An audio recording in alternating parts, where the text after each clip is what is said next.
Nos queda nuestro último módulo. Vamos a seguir con el área ambulatoria y hospitalizado un poco también. Les recuerdo lo que no lo han hecho. Por favor, registren el QR para que le enviemos las presentaciones. Todos los ponentes les pedimos que como parte de la participación tengan esa generosidad de compartir esta información. Como comentó Pablo al principio, nuestra intención es que aprendamos todos de los demás. Y a veces uno necesita el dato, ¿ah? No solamente me basta con la inspiración. Así que, por favor, hagan el QR y queden registrados. Entonces, vamos a llamar a la señora Carolina Salazar, subgerente de gestión de salud poblacional del Hospital FUSAT. Carolina, muchas gracias. ¿Quieres micrófono aquí o quedarte acá? ¿Sí?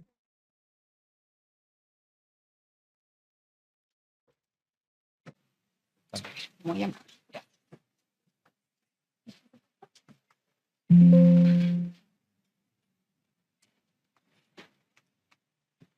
Bueno, muy buenas tardes a todos. Muchas gracias por la invitación. Para nosotros como Clínicas del Cobre es muy relevante el poder tener la oportunidad de comentarles nuestra experiencia en implementar una unidad integral cardiometabólica con un enfoque un poquitito distinto de lo convencional que uno está acostumbrado a ver. Pero no quisiera partir contándoles nuestra experiencia sin antes agradecer, ¿no es cierto?, a quienes nos auspician hoy día, quienes son los organizadores, a la Universidad de los Andes, a la Clínica Universidad de los Andes y a Clínicas de Chile. Pretendo pasar por estos 7 temas hoy día, ya contarles un poquitito de nosotros respecto de nuestra institución, cuál fue la motivación que tuvimos para poder diseñar e implementar una unidad cardiometabólica, cuál es la solución que se nos ocurrió al respecto, cómo la implementamos, los primeros resultados, porque esta unidad lleva poquito tiempo. Partimos en diciembre del 2023 enrolando pacientes, por lo tanto, en términos de resultados, llevamos poquitito tiempo ajustado a eso. ¿Ya? Por supuesto, no hemos estado exentos de dificultades, como todos los proyectos, ¿cierto?, que me gustaría comentárselos, y cuáles han sido las lecciones aprendidas. Contarles un poco, ¿no es cierto?, de FUSAT. Yo les comentaba que FUSAT pertenece a Clínicas del Cobre. Clínicas del Cobre, en el fondo, tiene 3 grandes clínicas alojadas en distintos lugares de Chile: en los Andes, la Clínica Río Blanco; en Rancagua, FUSAT; y San Lorenzo, en Salvador. Respecto de FUSAT, bueno, el Hospital Clínico FUSAT, en el fondo, tiene 2 grandes áreas: tiene atención cerrada y tiene atención abierta también, ¿no es cierto? Y su dotación hoy día es cercana a los 1000 colaboradores. Dentro de las especialidades, tiene un amplio espectro de especialidades, ¿no es cierto?, que hoy día prestan servicio tanto en la atención cerrada como en la atención abierta. Estos son algunos de nuestros datos, muy asociados al 2023. En términos de producción, estamos generando 150.000 atenciones por año en el centro médico. En términos de apoyo diagnóstico de imágenes y laboratorio, estamos en 473.000 prestaciones aproximadamente por año. Nuestros días cama son un poquito más de 21.500 y nuestras cirugías sobrepasan los 10.000 cirugías por año. Bueno, ustedes se preguntarán, bueno, dado eso, ¿por qué nos motivó en el fondo a avanzar a una unidad de práctica integral cardiometabólica? Y aquí me gustaría contarles un poquitito de nuestra historia. El Hospital Clínico FUSAT pertenece a la división en el fondo de Codelco, a una de las divisiones de Codelco. Por lo tanto, tenemos pacientes que son trabajadores de Codelco, ¿ya? Y nuestra población hoy día es cercana a los 14.000 pacientes. Y en esos 14.000 pacientes hoy tenemos a los trabajadores activos, a trabajadores pensionados y a sus familias también. Y cuando uno mira ese grupo familiar, el cual nos genera un alto consumo en términos de prestaciones médicas y no médicas, nos vimos en la necesidad de poder abordarlos de una manera distinta, dado que había un porcentaje importante de esa población que presentaba problemas cardiometabólicos, ¿ya?, y que nos generaban un alto consumo, ¿ya?, y una gran demanda. Entonces, dicho eso, dijimos, bueno, ¿cómo le damos un abordaje distinto a esta población que tiene una alta necesidad de abordaje, pero no de la manera convencional, más bien no centrado en la patología propiamente tal, sino que en una mirada mucho más integral, tomando a la persona y colocándola en el centro del proceso de atención. Y bajo ese amparo dijimos, bueno, organicemos esta unidad de gestión poblacional con una mirada de salud basada en valor. Por lo tanto, tomemos esta población prioritaria dentro de estos 13.000, una subunidad, ¿no es cierto?, de este grupo, que nos genera mayor consumo hoy día, que nos genera mayor demanda y que tiene grandes necesidades en salud. Entonces, lo primero que hicimos fue decir, bueno, nuestro gran objetivo y nuestra gran motivación, ¿no es cierto?, es conocer a la población según su condición de salud. Luego de eso dijimos, bueno, avancemos en cómo los modelamos entonces, cómo los agrupamos. Entonces decidimos avanzar en la segmentación de esa población utilizando modelos predictivos que nos permitan predecir el consumo futuro y los requerimientos futuros de esa población. Luego de eso nos planteamos, ¿no es cierto?, el poder estimar el costo para los próximos años, conociendo cuál es el costo actual de esos pacientes en nuestra institución. Y que nuestra propuesta de valor hacia ellos esté alojada en diseñar programas de salud que estén de acuerdo al riesgo de esos segmentos, ¿ya? Y por lo tanto la intensidad de cuidado y el costo del cuidado dependa de la exposición del riesgo que tienen ese grupo de pacientes. Y todo esto en el fondo acompañado de algunos indicadores, ¿no es cierto?, que nos permitan dar luces qué tan bien o qué tan mal lo estamos haciendo, y dentro de esos indicadores de proceso, de resultado, y algo muy importante en términos de salud basada en valor, ¿no es cierto?, que es la percepción de las personas respecto de su cuidado, ¿ya? Y cuál es el costo-eficiencia asociado al programa. Por lo tanto, ¿qué es lo que buscamos encontrar o lograr en el fondo asociado al impacto de este modelamiento? Primero, conocer en detalle, ¿no es cierto?, y acercarnos a la población que tenemos hoy día bajo control. También, en el fondo, el conocer el costo futuro, según la población que nosotros logramos segmentar. Y por sobre todas las cosas, generar un aporte de valor para el paciente y para su familia, de tal forma que sintiera un hospital más cercano y un hospital más amigo a este grupo más vulnerable, si se quiere decir de alguna manera. ¿Ya? Buscábamos alinear los incentivos, además, y con ello también generar resultados para los distintos stakeholders del sistema, para el paciente y su familia, para el prestador y para el asegurador. Porque estos 13.000 pacientes, que es el universo total que yo les comentaba, al igual que este subgrupo que consideramos para esta unidad de práctica integral cardiometabólica, son partes de la ISAPRE y Salud, que es parte de lo que era nuestra ISAPRE previamente. Por lo tanto, otra de las motivaciones, tal como les había señalado previamente, era que utilizáramos en este desafío modelos de predicción de riesgo. Por lo tanto, si nosotros hoy día teníamos distintos modelos a donde poder echar mano, ¿no es cierto?, pudiésemos generar distintos perfiles individuales y eso nos permitiera categorizar y generar bandas de riesgo asociadas a la población que teníamos enfrente. Dicho eso, dada esa motivación, dijimos, bueno, ¿y cómo lo hacemos entonces? Y diseñamos lo que ustedes pueden visualizar acá, que en términos generales, en el fondo, nosotros tomamos este universo de pacientes, estos 13.000 pacientes en el fondo Codelco, ¿no es cierto?, que son usuarios de nuestra institución, y seleccionamos este grupo prioritario que era más vulnerable y que tenía una mayor necesidad en términos de salud, muy asociado a patologías cardiometabólicas. Entonces, lo que hicimos fue categorizarlos según la intensidad de cuidado que ellos necesitaban. Porque finalmente lo que hay detrás cuando uno instala un modelo de salud basado en valor es que yo no le puedo dar lo mismo a todos los pacientes, ¿ya? Cada paciente tiene necesidades especiales y cada grupo tiene una necesidad especial. Y eso me permite de alguna manera organizar mis recursos también. Por lo tanto, categorizamos a la población en base a las necesidades de cuidado que ellos tenían. ¿Y qué es lo que hicimos? Que esta población, una vez que estaba segmentada, les asignamos equipos de cabecera, ya sean médicos, enfermeras, un equipo multidisciplinario que se acercaran a los pacientes en distintos canales, ¿ya? Con un canal de orientación telefónica, con un canal de monitoreo y seguimiento continuo y con atención presencial. Y en el fondo, el gran objetivo es que lo que estos médicos de atención primaria en esta población vulnerable no pudiesen resolver, con criterios clínicos detrás, pudiesen derivar al nivel secundario y a las especialidades o al hospital o a la urgencia. ¿Ya? Y eso significaba que entrábamos entonces en un círculo virtuoso en términos de referencia y contrarreferencia, con el objetivo de generar una continuidad del cuidado de los pacientes.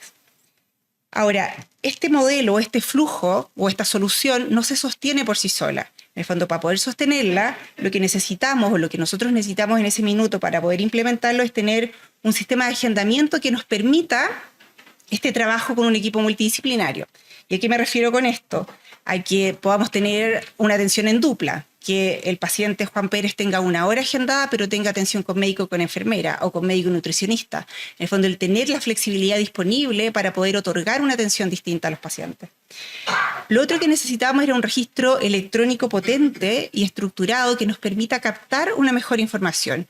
Porque a la medida que yo logro captar una mejor información clínica, yo puedo segmentar a los pacientes de mejor manera. Mi sensibilidad en términos de segmentación mejora enormemente. Y otros sistemas de soporte que pudiésemos necesitar. ¿Ya? Ahora, esto tampoco se sostiene si en el techo yo no tengo una gobernanza clara y una auditoría clara respecto del manejo de estos pacientes al interior. Y es por eso que es vital la acción de una Contraloría Médica que vele por los protocolos de manejo que están estandarizados. ¿Ya? Por lo tanto, hay un evento gatillo que genera la derivación al especialista, hay un evento gatillo que genera la derivación a la urgencia y hay un evento gatillo que define la derivación al hospital. ¿Ya? Y todo esto acompañado con indicadores de proceso que nos vayan mostrando qué tan bien o qué tan mal lo hacemos, intra-box y previo al box. ¿Ya? ¿Qué es lo que buscamos al final del camino? Buscamos indicadores de resultado y de eficiencia en costo. ¿Y en qué se traduce eso esencialmente? Se traduce en el mediano y en el largo plazo, en una reducción en la tasa de consultas de urgencia, en la reducción de la tasa de hospitalización, en una reducción en el gasto en salud y en lo más importante, en la percepción de calidad de vida del paciente. No se ve tan bien la lámina, pero en el fondo este es el diseño operativo de la unidad.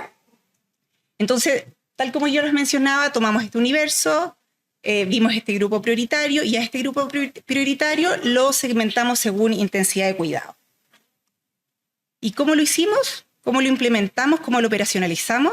Bueno, tal como ustedes visualizan ahí, identificamos a la población prioritaria que yo les mencionaba. Y esa población prioritaria la definimos en base a esos 4 elementos. Aquellos pacientes que tuvieran un riesgo cardiovascular muy alto y alto, antecedentes de un evento cardiovascular previo, enfermedad renal crónica en etapa 3A, 3B o 4 y población activa descompensada. Cuando me refiero a población activa descompensada son trabajadores activos, ¿ya? Y los categorizamos, ¿no es cierto?, según la necesidad de cuidado. Y quedaron en categoría alta aquellos pacientes que tenían enfermedad renal crónica en etapa 4, descompensados, con una baja red de apoyo, que hayan tenido visitas a la urgencia en los últimos 3 meses y que tengan algún antecedente de un evento cardiovascular en el último año. Quedaron como aquellos pacientes que necesitaban una intensidad de cuidado moderada, aquellos que tenían una insuficiencia renal crónica en etapa 3A o 3B o descompensados, y el resto del grupo quedó en baja intensidad de cuidado. Cuando nosotros logramos graficar cómo se visualiza en el mapeo, esta es solo una foto referencial de las primeras indagaciones que estuvimos haciendo. Seleccionamos a la población UPI, ¿no es cierto? Y eso nos permite a nosotros hoy día visualizar cuáles son las características demográficas de esa población, cuáles son los descriptores en el fondo que avalan que tienen que ser parte de este grupo seleccionado para luego poder operacionalizarlo como tal. Estas son solo 2 láminas referenciales en términos de cómo está el diseño operativo. El diseño operativo en grandes términos considera 4 etapas, que es el ingreso del paciente, la categorización del mismo, el seguimiento y los talleres grupales de acompañamiento en este proceso.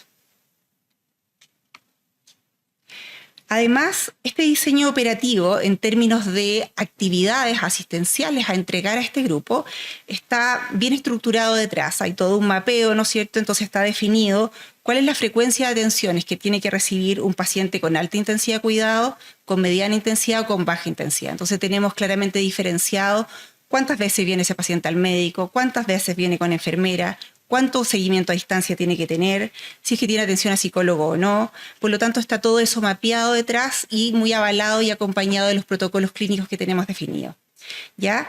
Además de esto, en el fondo transversalmente, tanto para las pacientes que estén en alta, en media o en baja intensidad, tenemos un sistema de acompañamiento y monitoreo a distancia en donde las enfermeras asistenciales esencialmente acompañan al paciente del grupo 2 y 3, los de mediana y baja, pero tenemos un case management que acompaña muy de la mano al paciente que tiene una alta prioridad o una alta intensidad de cuidado.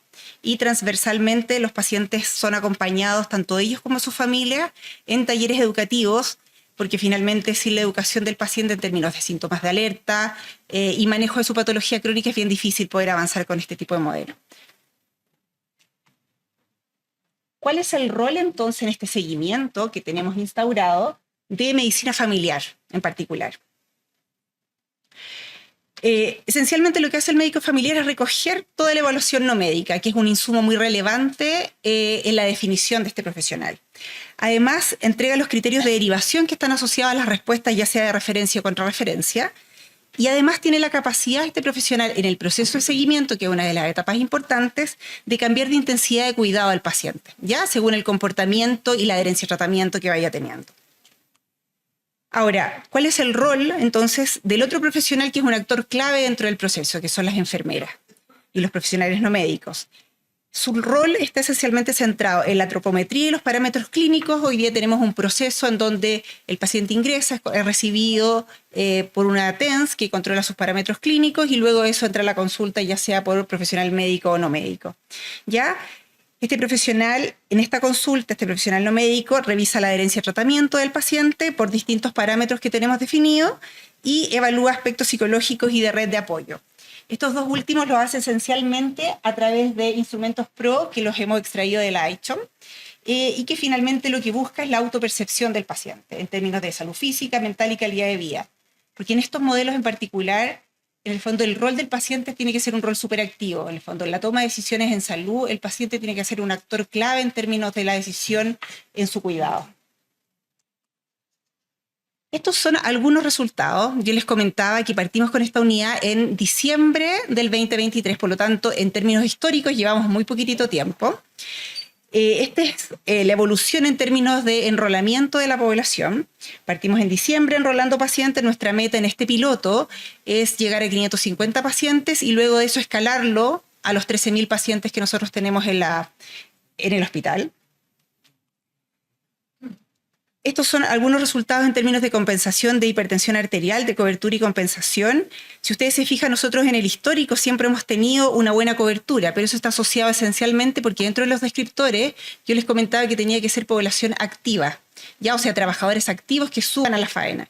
Por lo tanto, esos pacientes se preocupan mucho de tener sus controles al día y una buena cobertura, porque si no, no pueden ingresar a la faena. Por eso es tan relevante. Y estamos trabajando, ¿no es cierto?, en ir mejorando los índices de compensación de hipertensión arterial, que nos ha costado un poquitito más porque hay todo un factor de obesidad de por medio. Nuestra población tiene una tasa de obesidad no menor, por lo tanto, no ha sido tan fácil desde ahí. En términos de compensación de hipertensión, nuestros resultados son un poco distintos. Si ustedes se fijan, hay un impacto desde que partimos con la iniciativa en términos de resultados de hemoglobina glicosilada de estos pacientes bajo control, que tienen un acompañamiento por enfermería, tienen un case management asignado, por lo tanto son pacientes que viajan acompañados en este tránsito. Y acá están los resultados de obesidad. Nosotros hoy día el 27% de nuestra población que está dentro de este programa ya enrolado, porque hay otro porcentaje que falta por enrolar, son obesos, por lo tanto es un factor relevante para poder dominar. En términos de seguimiento de parámetros clínicos, nosotros hoy día tenemos distribuidos nuestros pacientes esencialmente los de alta intensidad de cuidado, que estos pacientes tengan un parámetro, un seguimiento a distancia muy acucioso. Entonces, tenemos todo un modelamiento instaurado de tal forma que el paciente genera automonitoreos que están definidos en el plan de cuidado que han acordado con el profesional médico o no médico, y nos llegan reportes periódicamente de estos pacientes. Entonces, finalmente se levanta una alerta al case management de ese paciente en términos de cuál es la conducta de ese paciente a seguir, dados esos resultados. Y estos son los primeros resultados en términos de calidad de vida, que si bien los datos son escasos, me pareció súper interesante poder ponerlos en esta PBT, esencialmente porque cuando partimos en enero ya, en el fondo a un mes de haber partido, hicimos la primera encuesta en términos de percepción de calidad de vida. Y ustedes se pueden visualizar ahí que en el fondo encuestamos a 234 pacientes, y la percepción de estos pacientes es que su calidad de vida era de un 71%, siendo 0 una muy mala calidad de vida y 1 una excelente calidad de vida. ¿Ya? Sin embargo, de ese mismo grupo tomamos un subgrupo en una segunda encuesta a mitad de camino y ese universo era de 72 pacientes y la percepción de calidad de vida pasó de un 71 a un 76%. Y estos son los primeros resultados que nos van llegando a goteo en el fondo porque se manda en línea a los pacientes o están asociados a las consultas. Y la percepción actual hasta hace una semana atrás era de sobre el 86% en términos de calidad de vida. Esto solamente con el objetivo de mostrarles el sistema de trazabilidad que tenemos. Ya, me apuro. Solo con el objetivo de mostrarles la trazabilidad que tenemos detrás. Nosotros hoy día podemos disponer de herramientas, este dashboard, por ejemplo, que nos permite saber perfectamente cuántos pacientes están dentro del programa, quiénes son los que están con alta o baja intensidad de cuidado, quiénes son sus enfermeras de cabecera. Y este dashboard nos permite además identificar, como tenemos mapeado detrás cuáles son el número de atenciones que tienen que tener en un tiempo definido, es que nos levanta las alertas respecto de algún paciente que tiene controles pendientes. Y pasa lo mismo con el grupo médico. Y nos da las luces y la vista global respecto del comportamiento en términos de resultados clínicos de los pacientes. Este es el dashboard de enfermería de la Case Management, esencialmente, en donde ella ingresa el root de su población bajo cuidado y le permite tener una foto de cada uno de sus pacientes en términos de cobertura, exámenes vigentes y comportamiento, ¿ya? Y automonitoreo. Entonces, de alguna manera, el plan de cuidado consensuado en la consulta médica o en la consulta no médica se le da seguimiento por esta vía. ¿Cuáles han sido nuestras dificultades? Como les mencionaba inicialmente, no hemos estado exentos de dificultades. Y yo creo que la principal dificultad ha sido el cambio de paradigma de una atención centrada en la enfermedad a una atención centrada en el paciente como actor principal y clave dentro del proceso. Lo otro es el rol del paciente y la familia como actores claves en la toma de decisión. Nuestros pacientes en general eran bien pasivos o son bien pasivos, por lo tanto esperan que la decisión la tome el clínico y ellos aportan poco a la toma de decisión. Por lo tanto, aquí hemos hecho toda una invitación en que construyamos juntos el futuro que queremos lograr y cuáles son los resultados terapéuticos a los que queremos acceder, ¿sí? La incorporación del rol de la enfermera gestora de caso también ha sido todo un desafío, porque en el mundo ISAPRE, en el mundo privado, es un rol menos percibido, en el mundo público es más conocido, pero en el mundo privado es un rol más ajeno. Por lo tanto, eso ha sido todo un desafío en términos de generar conciencia en los pacientes, que no solamente necesita el doctor, hay otros profesionales que le pueden dar respuesta a sus necesidades y en un tiempo más acotado. Y los sistemas informáticos al servicio de la atención comunitaria.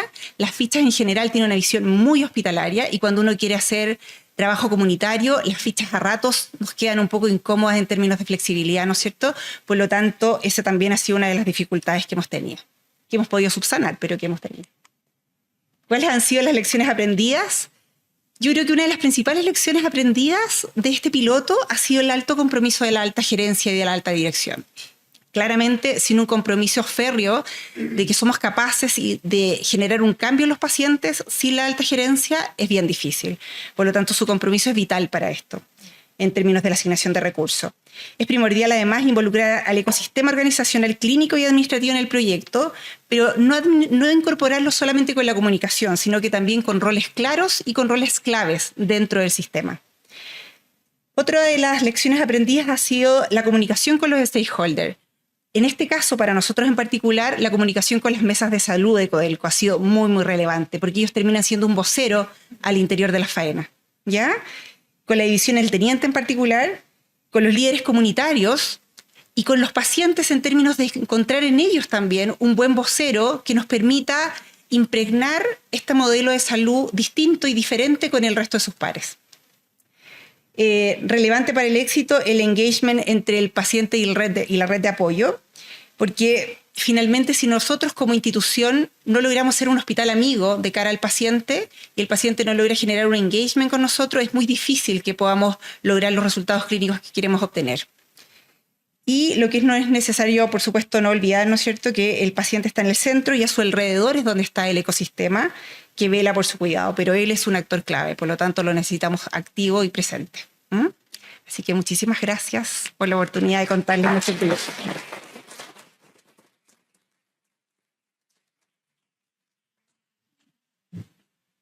¿Preguntas?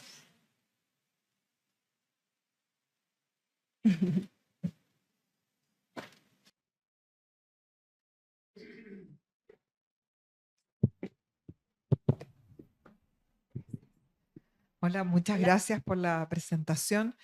Eh, Sin duda, esto es bien importante por todo lo que se nos viene, en términos de que todos los prestadores tenemos que prepararnos para hacernos cargo de población eventualmente, ¿no? Así que una experiencia interesante para mirar con profundidad. Y ahí me surgen dos preguntas. Una, respecto de estos protocolos que ustedes definieron, dado que la mayor parte de la problemática de patología crónica está en el GES, ¿ustedes están compatibilizando esto en términos del uso de las guías clínicas y de las prestaciones asociadas al GES para esta población? Todos los protocolos clínicos están muy de la mano, nacen desde el GES y los vamos nutriendo en el fondo con literatura internacional, con última evidencia, pero están muy basados y de la mano del GES. Y procuramos el cumplimiento de eso. Ok. Y lo otro es respecto de este monitoreo, digamos, domiciliario. ¿Sí? ¿Tiene equipamiento de apoyo? Y si lo tiene, ese equipamiento de apoyo está comunicado, digamos, remotamente con los sistemas electrónicos, porque es distinto lo que el paciente puede registrar y comunicar a lo que efectivamente ese equipamiento registra. Sí. Los equipos hoy día están vinculados a un sistema centralizado, por lo tanto llega la información centralizada. Perfecto. Y desde el proveedor externo, en el fondo, quien nos entrega este servicio, le llega a las case management el resultado del paciente. Por lo tanto, no hay una intervención en términos de que si el paciente se equivocó en digitar el resultado del hemoglucotest, por ejemplo. Ok, y en esa priorización y esa predicción de riesgo, ¿ustedes usaron algún software internacional para ello? Estábamos muy tentados en usar el ACG, que hoy día está bien probado y es muy, muy útil. Pero la verdad es que nos basamos netamente a lo que yo les comentaba, que tiene que ver los criterios diagnósticos y las características hoy. Eso no significa que en la medida que nosotros podamos nutrir de mejor manera nuestra calidad de registro clínico, podamos avanzar a un ACG o algún otro estratificador de riesgo. Ok, muchas gracias. ¿Alguna otra pregunta? Por acá, Pablo.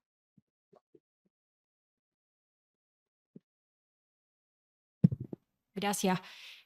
Al principio de la presentación, uno de los resultados que también se espera es disminuir el gasto en salud. Sí. Entiendo, claro, que en el caso de usted, donde la ISAPRE y también el prestador están íntimamente relacionados, mi pregunta es cómo esto después se podría escalar, por ejemplo, al sector privado, en donde el prestador y el asegurador, la ISAPRE, no tienen ninguna relación y por lo tanto también esta motivación extra que hay del ahorro no está presente. Sí. Esencialmente por los resultados. Los indicadores de resultados te van a ir dando luces de eso, en términos de la reducción de tasa de hospitalización asociada a esos eventos en particular, la tasa de consultas de urgencia asociada a esos eventos, finalmente te van a ir generando cuál es el ahorro en términos de manejo. Por esa línea va. Quizás también... no, te iba a decir algo. No, pienso yo del punto de vista así privado, de un prestador privado, claro, uno dice, bueno, el estímulo de un prestador privado es hacer más, por lo tanto, eso no quiero hacer menos. Pero sí, pero claro, bueno, uno primero está, bueno, la calidad, que también es una cosa que buscamos, digamos, no solo el rendimiento económico. Pero lo segundo también es asignar al profesional adecuado el nivel de atención adecuado. Así es. Y eso sí necesita todo un ordenamiento y yo creo que una buena manera de ordenar ese tipo de atención. O sea, yo no quiero que un paciente con una prediabetes o un paciente bien controlado con puro hipoglucemiantes orales de primera línea me lo vea el súper diabetólogo y si es que lo dejo así como libre, bueno, el paciente es difícil que no se me vaya al súper diabetólogo y ahí yo puedo estratificar un poco la atención. Yo creo que ese es un estímulo que tenemos los prestadores para hacer o ajustarse a sistemas por el estilo o promover sistemas de este tipo de atención en que hay cosas que lo puede hacer la enfermera sin duda, hay otras que lo puede hacer la nutricionista y el médico, por ejemplo, dejarlo un poquito más atrás. Yo creo que esos son estímulos que no hemos explorado mucho en la atención privada, que son súper interesantes y claro, obviamente para el asegurador todo esto se engarza solo, digamos, quizás solo los prestadores los que nos cuesta más. No sé si...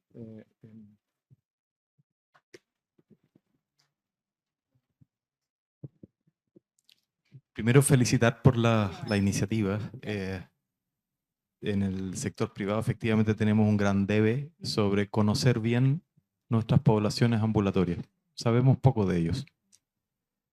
Y esto me parece extremadamente interesante Y usted mencionaba de posteriormente escalarlo a toda la población que le consulta. Y aquí van en la pregunta. ¿Lo han basado entendí, en un modelo de médicos familiares? Sí, de médicos familiares. Ya. Médicos familiares y case management, Sí. más otro equipo multidisciplinario. La pregunta es, para escalarlo, ¿alcanzan los médicos familiares? No. No. En el fondo tenemos ratios de médicos por número de pacientes y carga de morbilidad. Por lo tanto, el ejercicio que uno hace atrás cuando segmenta a los pacientes o los estratifica por ACG o algún otro instrumento, en el fondo el gran conocimiento que hay detrás es cómo generamos un nuevo ratio en base a las características de nuestra población actual en particular para poder asignarle el número de médicos por grupo de pacientes y el número de case management asociado al, porque si no está todo el tema del burnout médico también.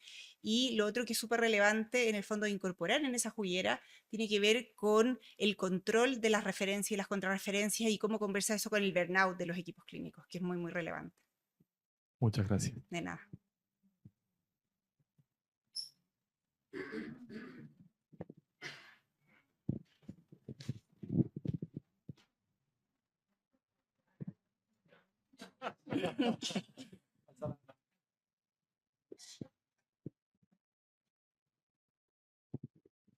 Muchas gracias por la presentación, muy interesante.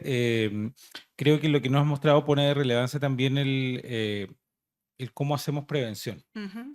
Y en ese sentido, y específicamente en el área que tú estás planteando, que es el manejo de las enfermedades cardiometabólicas, ¿cómo visualizan ustedes que porque hoy día en el fondo partieron con lo que estaban haciendo Sí.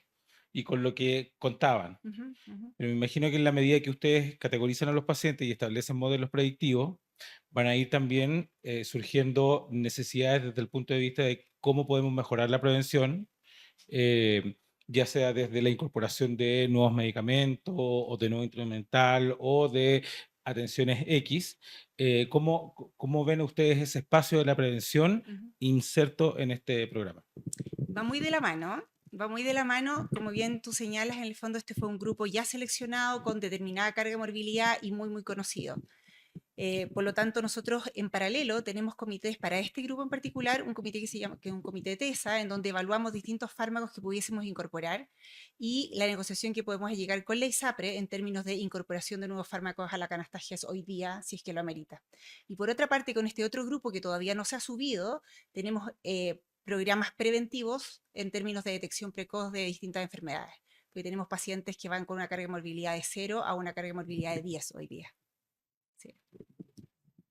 Oye, perdón, pura curiosidad, ¿tienen GLP-1, no? Sí. Estamos en evaluación para poder incorporarlo, pero sí. Estamos justo en el comité de TESA cerrándolo, de hecho. Sí. Bueno, muy amable. Muchísimas gracias.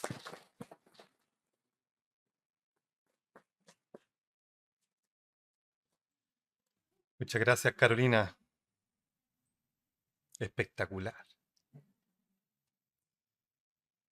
Quiero agregar antes de llamar a Cheri, el tema de escalar esto de la prevención es un tema súper relevante, ¿eh? Y lo que estamos conversando con Caro, porque yo trabajo con ella y en Clínicas del Cobre, es cómo desde la automatización, sistemas, datos, procesos, logramos ponerle un exoesqueleto a los equipos. ¿Ah?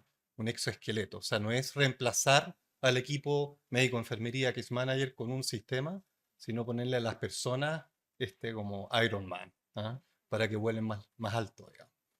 Y mucho de los protocolos que presentó Caro, que aparecen en los flujitos que no se alcanzan a ver en una presentación, pero después, si se registraron en el QR, lo van a poder tener. Hay mucho que se puede automatizar ahí.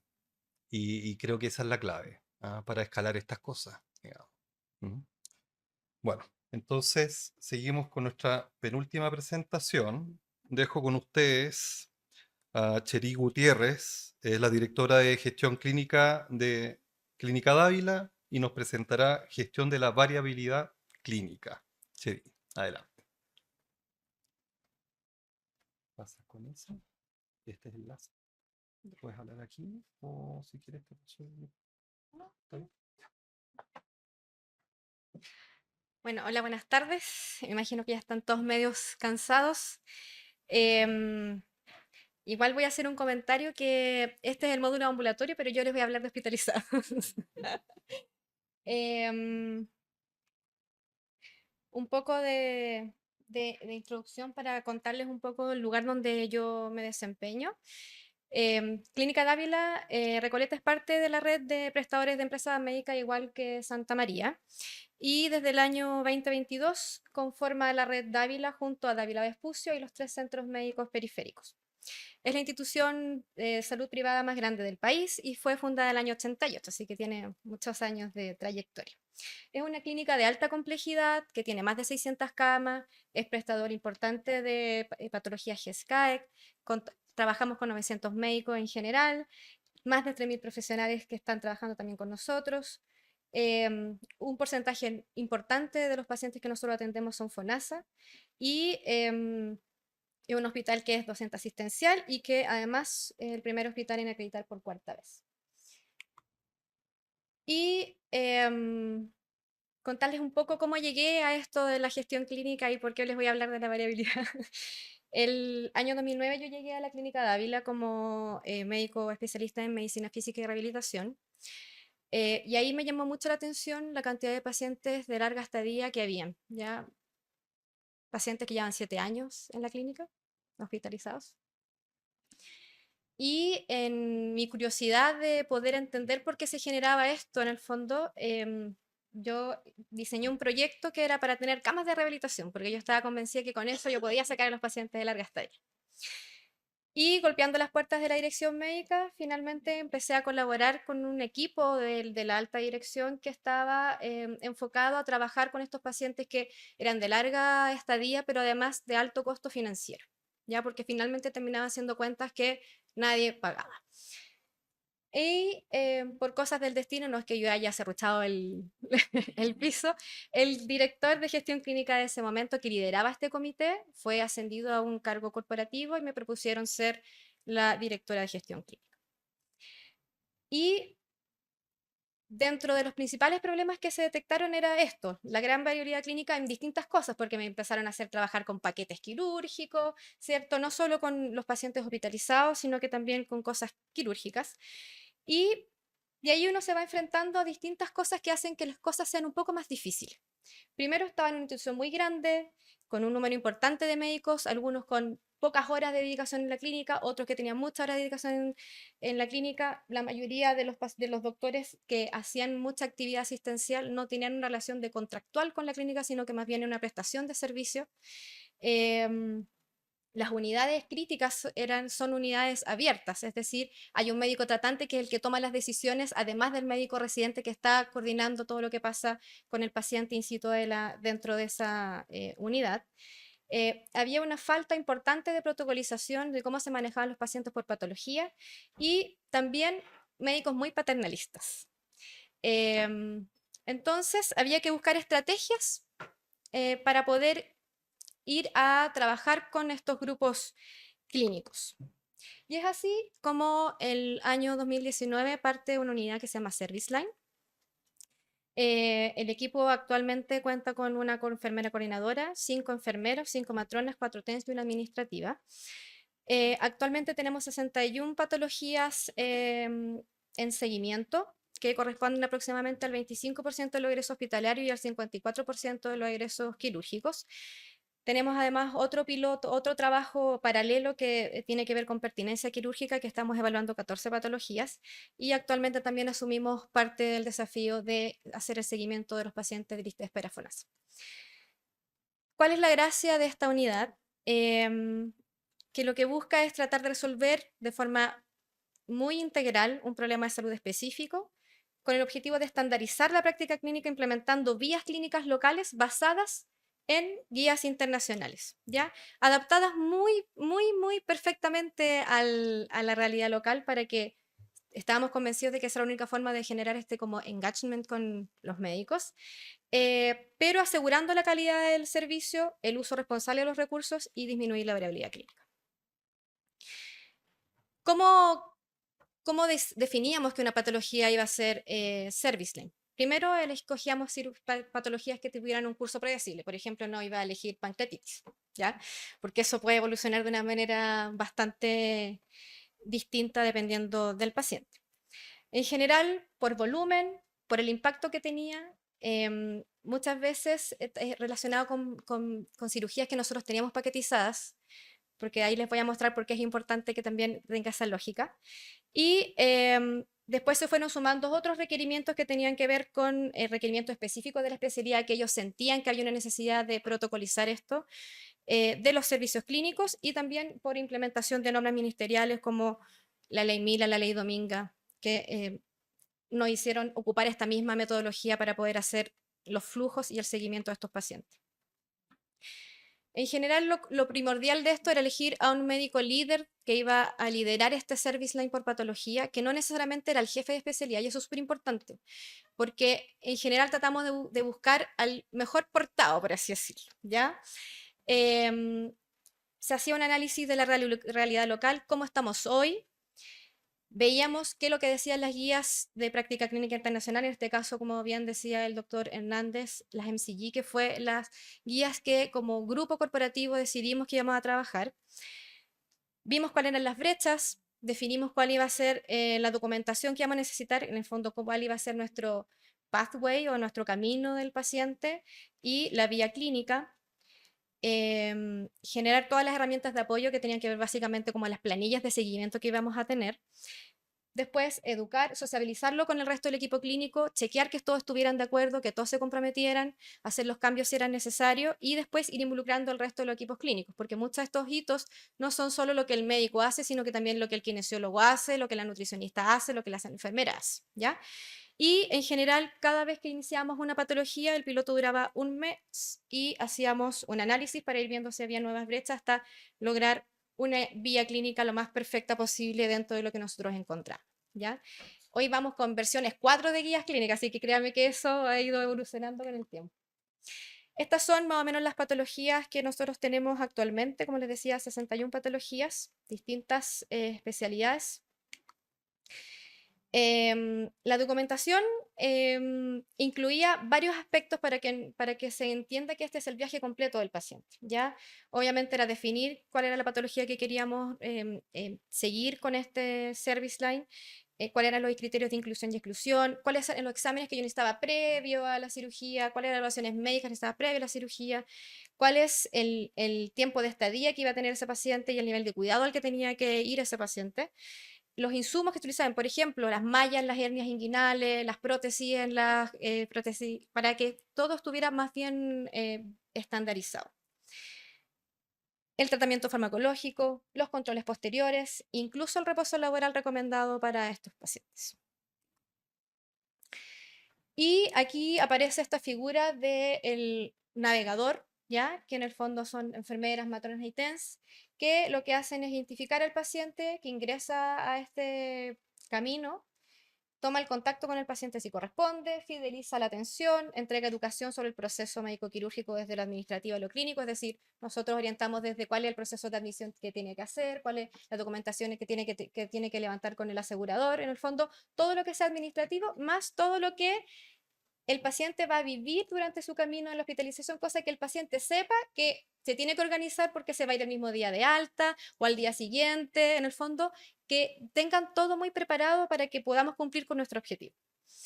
El navegador lo que hace es velar por cada hito que nosotros definimos, ¿ya? Y esto es súper importante porque, por ejemplo, existe un nivel de escalamiento. Es decir, si yo definí que mi parto se va a ir a X cantidad de horas post efectuado el parto, si mi navegador ve que eso no ha ocurrido, llama al médico tratante.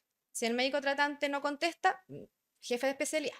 Si el jefe de especialidad no contesta, doctora Gutiérrez, ¿ya? Y ahí hasta que alguien da de alta al paciente para cumplir con lo que no tenemos que cumplir, ¿ya? Y lo otro importante es verificar y supervisar que los registros sean claros, que las altas sean oportunas y que el levantamiento de las alertas, que era lo que les mencionaba antes, sean en forma oportuna. Porque siempre hay que tener claro que los pacientes se pueden desviar por cosas clínicas, que es obvio, ya un paciente puede sangrar, un paciente puede tener más dolor de lo que tiene, o un paciente se puede desviar por algo administrativo, no ha venido el familiar a buscarlo, ¿ya? O no sé, hubo algún problema, no llegó el kine y se supone que el hito para que se pueda ir es que lo tienen que levantar, ¿ya? Entonces, aquí lo importante, y a donde yo iba y apuntaba con esto básicamente, era tratar de que cuando ocurriera algo clínico, ¿cierto? Nosotros actuáramos de manera oportuna. Es decir, manejaron la analgesia si era necesario, llamaron al anestesista si era necesario, llamaron al kine para que enmendara en el fondo el camino que debería seguir. Y en el caso de lo administrativo, que efectivamente hiciéramos todas las gestiones para que pudiéramos concretar lo que necesitamos que ocurriera. Entonces, finalmente, este navegador se convierte en un engranaje entre el equipo clínico, entre el equipo administrativo y entre el paciente, ¿ya? Y aquí hay un listado de muchas actividades que realiza para que esto pueda fluir de la mejor manera. Antes de la hospitalización, durante la hospitalización o cirugía y también posterior a la hospitalización, ¿ya? Tenemos un seguimiento incluso, por ejemplo, en la cirugía bariátrica y el de mamas, que dura hasta 5 años de seguimiento. Ya eso para ir llevando indicadores y asegurarnos de que estamos cumpliendo con lo que nosotros nos propusimos en un inicio. Ya. Otra de las cosas importantes y cómo fuimos trabajando para ir logrando los resultados que nosotros teníamos es que tenemos indicadores, ¿ya? Y los indicadores, aquí yo les puse un ejemplo que es bien general, pero en el fondo me enviamos al líder y al jefe de la especialidad por patología de lo que nosotros tuviéramos revisando, ¿ya? Yo aquí tengo identificado hasta por doctor, que obviamente no se los puse por respeto a los colegas, ¿ya? Pero en el fondo, este feedback que hacemos constantemente, que les permite a ellos objetivamente saber lo que está ocurriendo, tanto del equipo que está haciendo la navegación y mandando los indicadores, pero además de la contribución que hago yo como liderando este proyecto, en donde los felicito cuando hacen las cosas bien, pero también tiro las orejas cuando no, y donde sepan que efectivamente estamos mirando, que estamos viendo lo que está ocurriendo, ¿ya? Y claramente eso es lo que yo creo que probablemente muestra el éxito que tuvimos con esta iniciativa. Esto era un poco para mostrarles lo que nosotros veíamos como impacto cuando íbamos a hacer esto, ¿ya? Cuando uno ve el gloss es el tiempo como de estadía que tiene el paciente en el hospital, ¿ya? Si uno ve, el loss es lo que dice, lo que recomienda la guía. Cuando yo veo aquí el loss del 2018, es lo que yo tenía en ese momento cuando yo iba a ver la casuística, ¿ya? Por lo tanto, yo sabía que, por ejemplo, las coles, si se están quedando hospitalizados y 2 se están quedando más de un día hospitalizados, yo tenía 1.34, o sea, ese es el impacto que iba a tener mi intervención, ¿ya? Porque para mí, mandar a un paciente a algo ambulatorio significa que yo lo saco de mi sistema hospitalizado, ¿ya? Mi CMA funciona de forma indiferenciada, es un equipo que solo trabaja de día, ¿cierto? Yo no estoy ocupando mi dotación de hospitalizado. Y en Dávila el nivel de ocupación de cama en general fluctúa entre el 87 y el 90%. Por lo tanto, para mí desocupar una cama significa que obviamente hago que las cosas fluyan mucho más rápido, pero por otro lado, también permito que ingresen más pacientes que hoy a lo mejor no estoy dando la posibilidad. Es decir, si a mí un asegurador me dice, oye, necesito que me rescate este paciente porque te corresponde como HESCAC, yo muchas veces decía, no te lo puedo recibir porque no tengo cama, ¿ya?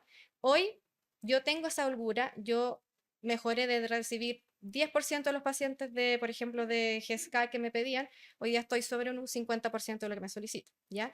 Y eso es el beneficio que también dentro de lo económico se podría traducir en algo exitoso. Entonces, como ven, la oportunidad que nosotros veíamos, si es que implementábamos en estas patologías hacer esta intervención, era elevadísima. Cuando uno va a ver los resultados, finalmente se da cuenta que mejoramos el margen, sobre todo porque estaban paquetizadas. Entonces yo esto ya lo vendía a un precio. Si yo le quité el costo de la hospitalización, por ejemplo, obviamente que mi margen mejora, el porcentaje de los ingresos ambulatorios mejoraron significativamente. Piensen que en la cola estaba en un 30 y tanto por ciento, logré llegar al 90 y tanto por ciento, ¿ya? Y esto fue sostenido en el tiempo.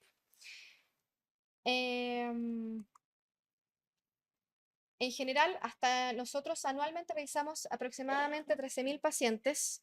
El 89% de los pacientes cumple con lo que yo dije que iba a quedarse, ¿ya? Ojo que nosotros lo medimos en horas, ¿ya? Es súper estricto nuestra medición. Solo un 4% de los pacientes actualmente no cumple por causa administrativa, es decir, que el resto que se me está desviando, estuvo bien que se desviara, ¿ya? Estuvo correcto. Y en general mi ambulatorización global de la clínica mejoró y hoy día es un 60% de toda la cirugía. ¿Ya?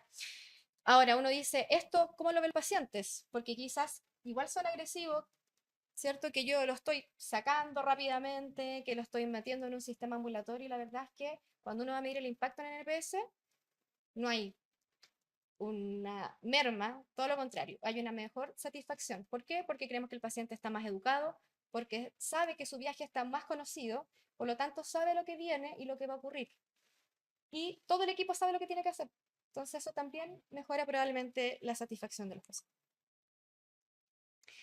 Este es el otro proyecto que nosotros estamos haciendo actualmente. Esto partió en marzo del 2023 y tiene que ver con la pertinencia quirúrgica previo a la cirugía, ¿ya? ¿Cuál es el objetivo de esto? Asegurar que la indicación de la cirugía sea correcta, eliminar riesgos de cobertura, asegurar la frecuencia correcta de prestaciones, disminuye los riesgos médico-legales y acelera el proceso del pago al prestador. ¿Ya? ¿Cómo efectuamos eso? ¿Cómo lo implementamos? Hicimos un checklist que está también basado en estas guías de práctica clínica MCG. Lo homologamos con los criterios de nuestra normativa vigente porque muchas chocan con GES, por ejemplo, y había que hacer algunas modificaciones para que pudiera calzar con lo que nosotros necesitamos hacer en Chile. Y obviamente también con un match con la conducta clínica actual. Es más, muchas de estas cosas nos permitió hacer preguntas directamente a MCG, porque nosotros decíamos, a ver, nuestros doctores dicen que esto se hace de esta manera, ustedes lo tienen publicado de una manera distinta. Y ahí nos decían, sí, en la próxima versión viene esta mejora, entonces nosotros nos quedamos tranquilos porque entonces quiere decir que nuestra conducta está siendo muy, muy pertinente.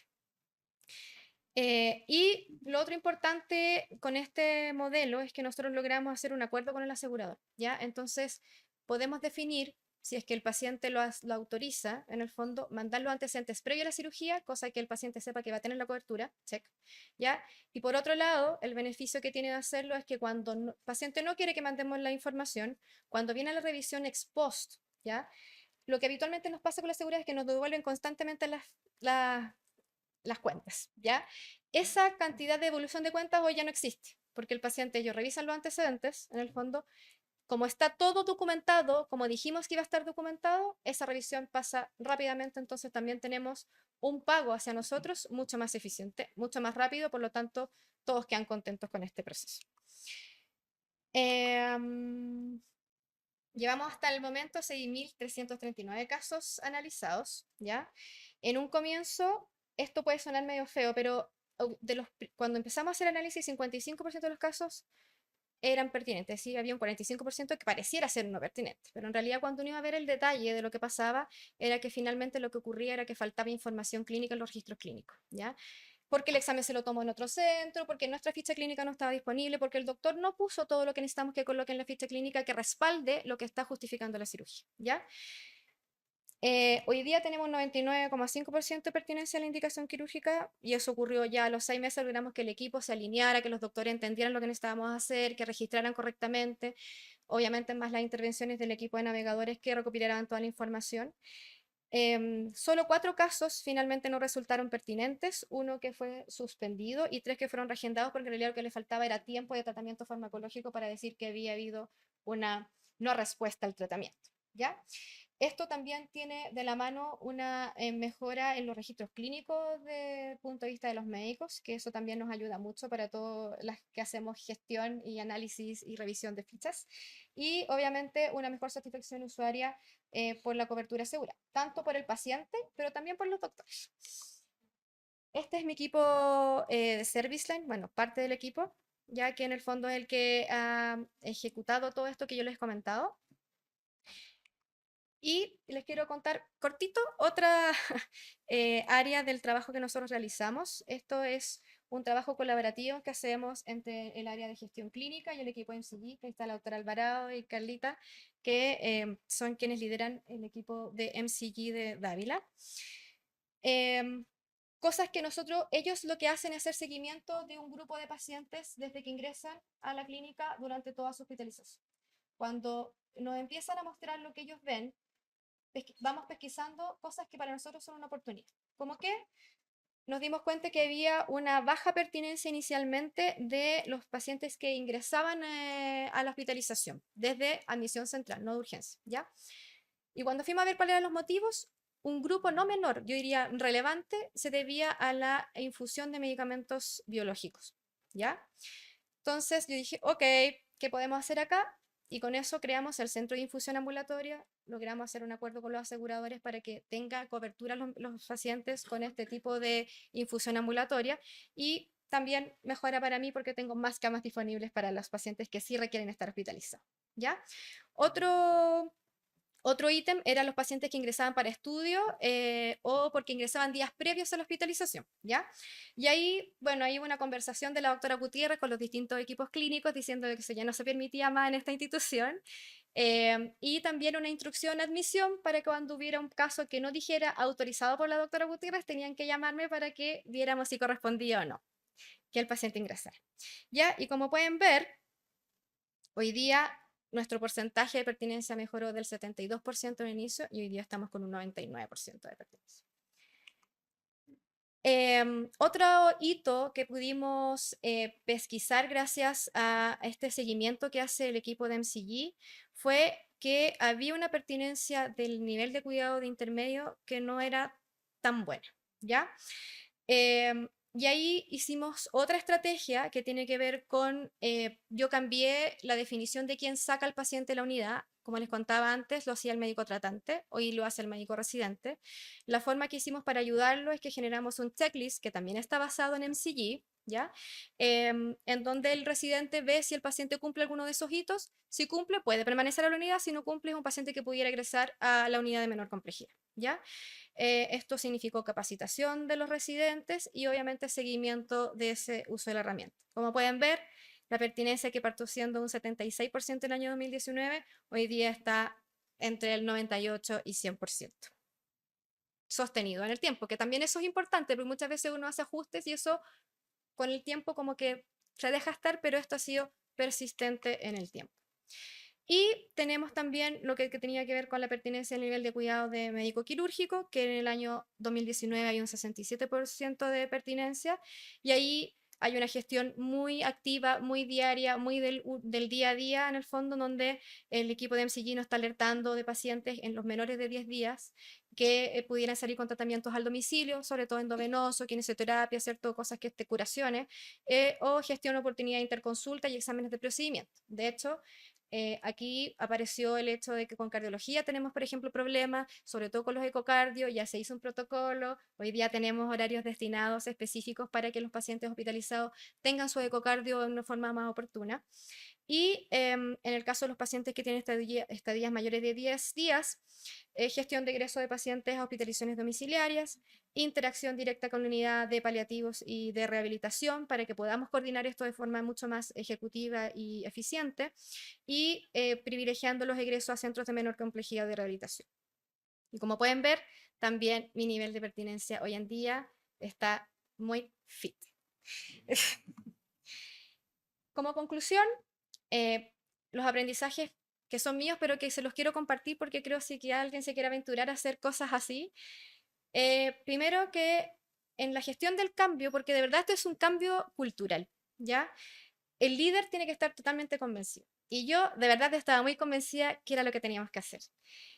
Y cuando uno está convencido qué es lo que tiene que hacer, busca todas las estrategias, usa todos sus recursos.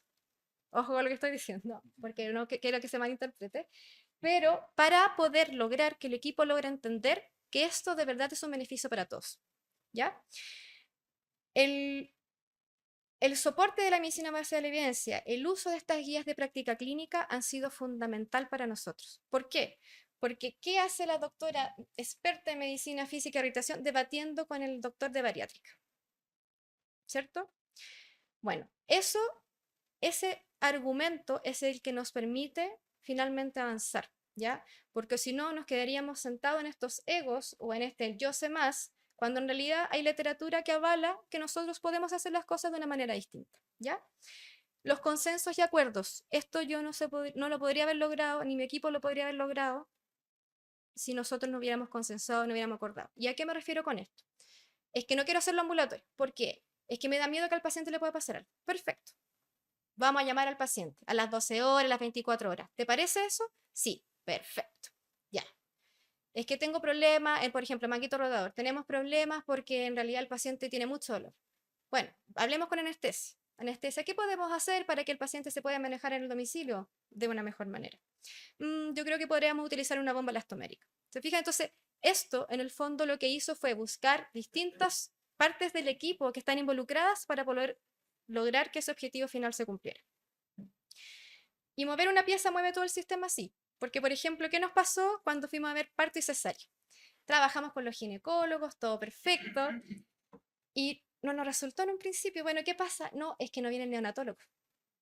Entonces, este era un binomio, no lo pensamos así. Entonces ahí uno dice, claramente, todos los que interactúan con esa persona, ese paciente, como queramos llamarle en el fondo, cumple un rol fundamental. Y eso lo tenemos que entender cuando planificamos este tipo de estrategia. La mejora continua, por lo que les decía, porque finalmente lo que yo creé en el 2019, hoy como puede ser mi equipo, es distinto, probablemente mucho mejor, mucho más en el contexto en el que hoy estamos. Y obviamente el trabajo en equipo. Eso.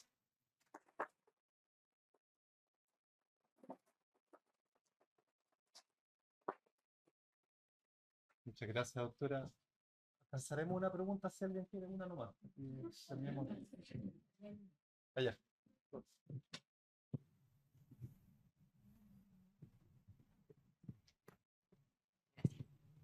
Bueno, felicitaciones. Bien admirable el trabajo.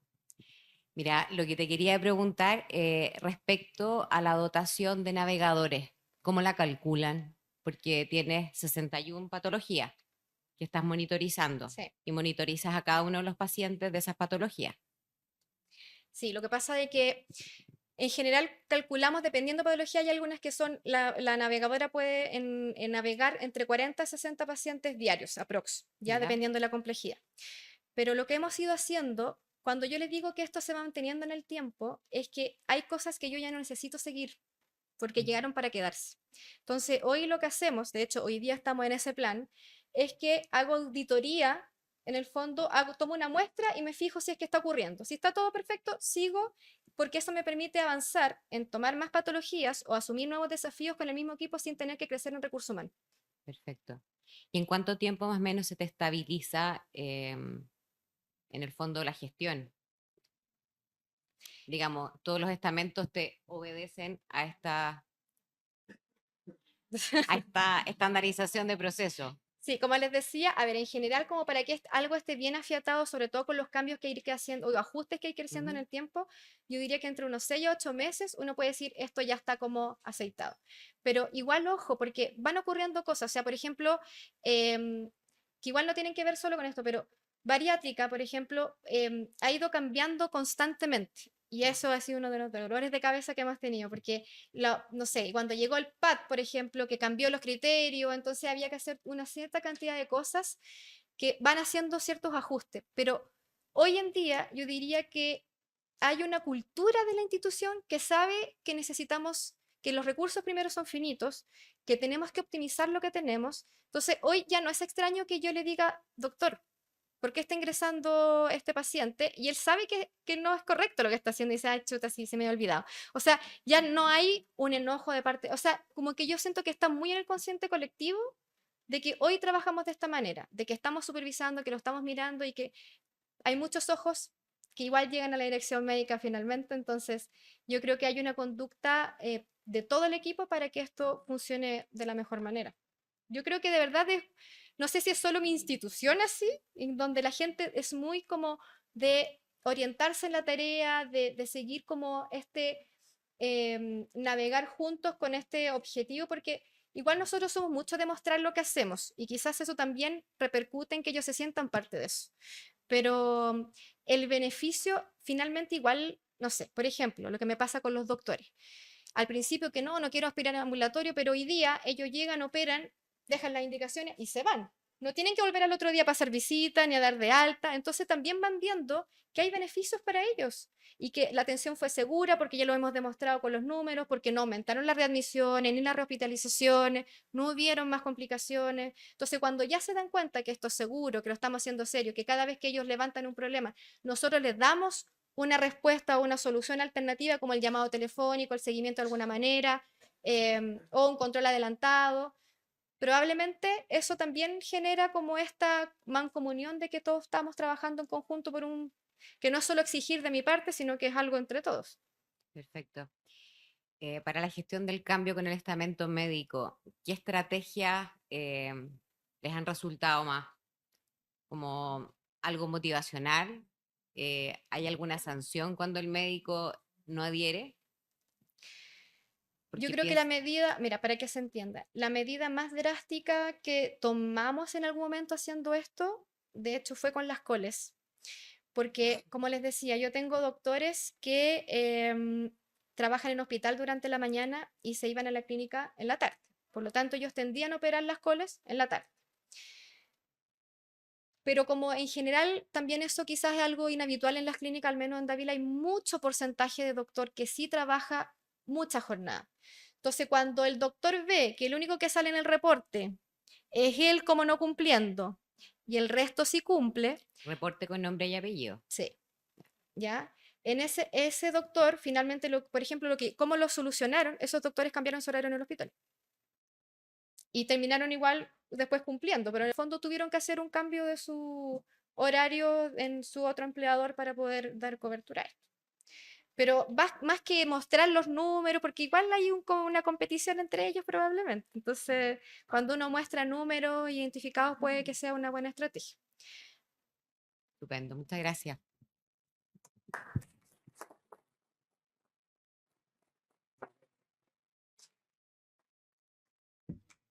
Muchas gracias, doctora.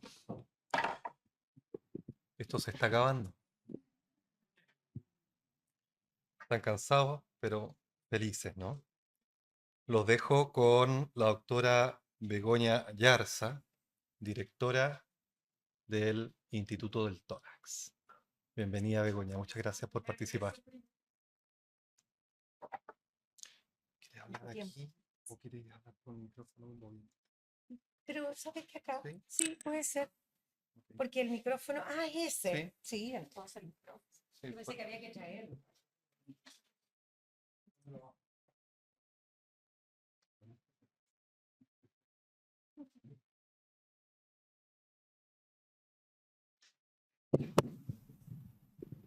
Ya. Bueno, muchas gracias, ¿no? Y qué interesante. Y qué bueno esto de juntarse a mirar prácticas.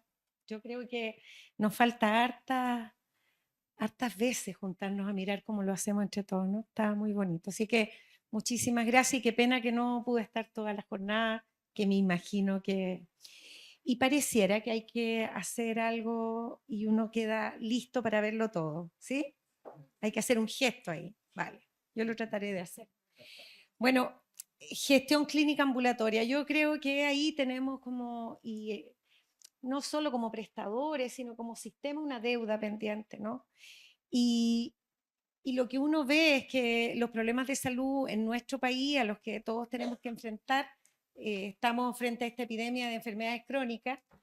Y allí yo muestro algo que ya está un poco antiguo, que es la ENS del 2017, que mostraba que en las personas mayores de 65 años, a lo menos son 2 a 3 problemas de salud, de comorbilidad. Nosotros acabamos de terminar un estudio que hicimos en el Servicio Suroriente, que es como un gran Chile, ¿no? Tiene a la Florida, tiene San Ramón, pero tiene Pirque, o sea que hay rural urbano, pobreza dura, zonas con clase media, o sea que es un Chile, ¿sí? Las mujeres mayores de 65 años tienen 8 problemas de salud, en promedio. Entonces, nuestro problema de los 11, 12 millones de personas portadoras de condiciones crónicas es un problema mayúsculo. Y no es posible resolverlo con la atención cerrada. O sea, no, ni una posibilidad. Pero no solo ni una posibilidad, sino que además la atención ambulatoria no puede ser cualquiera. Tiene que ser una atención ambulatoria que sea capaz de lograr adherencia de las personas por largo tiempo. Porque cuando uno mira, ¿sí?, las personas que contraen una enfermedad crónica y nosotros la diagnosticamos, ahora yo soy pediatra, los escolares le diagnosticamos hipertensión esencial, ¿sí? Y la obesidad en niños en escolares de 6 años, ¿cierto? Es altísima. Entonces, esas personas que son portadoras de condiciones crónicas van a estar en el sistema sanitario vinculados 60 años, 70 años. Si te lo dicen a los 40, son 50 años. No hay relación amorosa que lo dure. Y nosotros queremos que tengan adherencia al sistema sanitario. Entonces, la revolución que tenemos que hacer en la forma que interpretamos la atención ambulatoria es total. Y seguimos anclados en lo hospitalario. O sea, es muy hospitalocéntrico nuestro sistema. Y la deuda más grande que tenemos hoy en el sistema sanitario son los 2,5 millones de personas que no han podido acceder al especialista. Dicen los que saben mucho y escriben mucho sobre estas cosas que paremos con poner toda la gestión de demanda en la lista de espera. Paren. No es la única alternativa de gestión de demanda. Y por tanto, esta conversación que ustedes establecen, que es abrir el abanico de posibilidades, ¿cierto? Que tiene que ver con cuánto vamos a atender con un médico general capacitado, cuánto con la enfermera, cuánto, que lo hacen estupendo, que tienen mayor adherencia, cuánto lo vamos a hacer con la matrona, con el tecnólogo. O sea, ¿cómo vamos a enfrentar esto, esta epidemia, con estos volúmenes no médico-céntrico y menos hospitalocéntrico? Entonces yo creo que este es como el tema para Chile. Así como si de algo tenemos que empezar a hablar es de la atención ambulatoria. Y la gente, en este también del 2017, que estaban desiguales, también dijo que estaban enojados, ¿no?, con el sistema sanitario. Y de los que estaban enojados con el sistema sanitario, las mujeres somos las que estamos más enojadas. Cuando le preguntaban a las personas dónde sentía que la atención no lo atendían bien, que lo trataban mal, y esa era la pregunta, tratar mal, en tercer lugar estaba el sistema sanitario, pero para las mujeres era el primero. O sea que no solo tenemos un problema de modelo en general para lograr acceso y cobertura y por tanto resultados sanitarios, sino tenemos un problema que la gente cree que los tratamos mal y queremos lograr adherencia. Queremos estar 40 años. Imagínense un matrimonio. ¿Cómo te tratas mal? Quiero que dures 50 años. No, esto no es una condena. Entonces tenemos problemas de fondo en la relación con las personas y la relación que tenemos, sobre todo con la atención ambulatoria. Pero le preguntaron de nuevo ahora en el PNUD de ahora, que uno pensaba que quizás en una de esas salía algo mejor, y la gente sigue enojada con cosas. Y las 3 cosas que está más enojada es con la desigualdad de ingreso, con la desigualdad de salario y con la desigualdad del acceso a la salud de calidad. O sea que las personas siguen pensando que allí tenemos una deuda. Y nosotros seguimos hablando de las camas, los hospitales y de los doctores. Y en cualquier discurso, cualquiera sea, de cualquier actor importante de nuestro país, nos falla decir que nos faltan especialistas. Y puede ser, y es verdad, pero no es la única solución, ¿no? O sea, si seguimos anclando en las soluciones más camas, ¿sí?, y en más especialistas, no vamos a llegar. Es como la cordillera de los Andes, ¿no?